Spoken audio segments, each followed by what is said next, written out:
Salam, je m'appelle Yasmine, j'ai 27 ans et je suis sur Muse.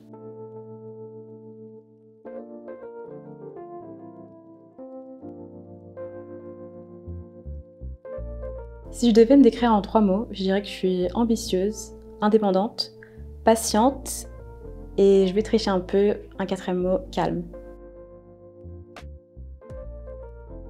Je dirais que c'est assez difficile de trouver l'amour une fois qu'on n'est plus à la fac ou qu'on a fini ses études supérieures.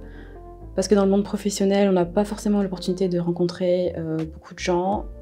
Donc Muse m'a beaucoup aidée à rencontrer des musulmans à Londres et voilà. Le date parfait à mes yeux serait une balade dans un parc londonien. Je trouve que c'est l'occasion idéale de parler, d'apprendre à connaître la personne.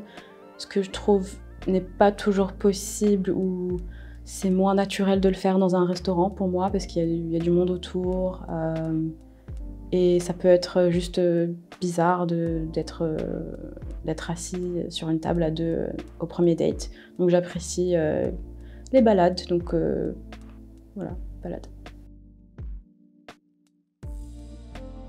Mon pire date, c'était il y a quelques mois et je me suis présentée au café où on avait rendez-vous et la personne avait menti sur son âge, elle était plus jeune que moi, et sur sa taille. Ce que je trouve dommage parce que c'est des critères qu'on repère tout de suite. On ne peut pas cacher son âge, on ne peut pas cacher sa taille, donc voilà. Ne mentez pas sur vos profils. Sur Muse, je recherche surtout des profils qui ont une bio. Je trouve ça super important parce que s'il y a une bio qui est demandée, c'est pour quelque chose. Ça facilite d'avoir un peu de contexte sur la personne. Ensuite, je regarde aussi les langues parlées parce que je recherche quelqu'un qui parle l'arabe, l'anglais et le français. La nationalité, c'est pas mal aussi.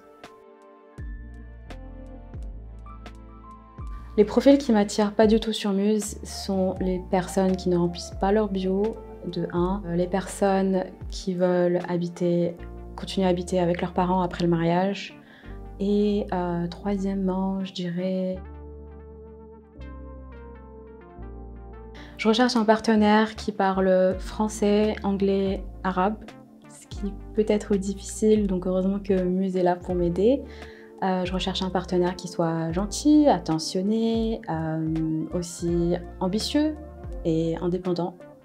Voilà, ça c'est des non négociables pour moi. Et ce qui est surtout important à mes yeux, c'est que mon partenaire soit pratiquant et qu'on puisse soit apprendre ensemble sur la religion ou quelqu'un qui puisse m'apprendre moi.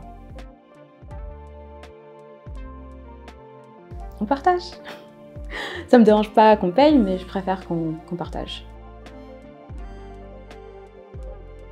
Quand j'étais plus jeune, oui, je croyais au coup de foudre, mais plus maintenant. Je dirais que je réfléchis avec ma tête et je recherche surtout quelqu'un qui puisse compléter ce que j'ai déjà bâti de mon côté, donc non, pas de coup de foudre. Je préfère les rencontres dans la vraie vie parce que c'est plus organique. Mais après, les applis comme Muse, ça permet justement de rencontrer ces personnes-là quand on n'a pas le temps forcément de trouver des personnes musulmanes dans la vraie vie, donc les deux.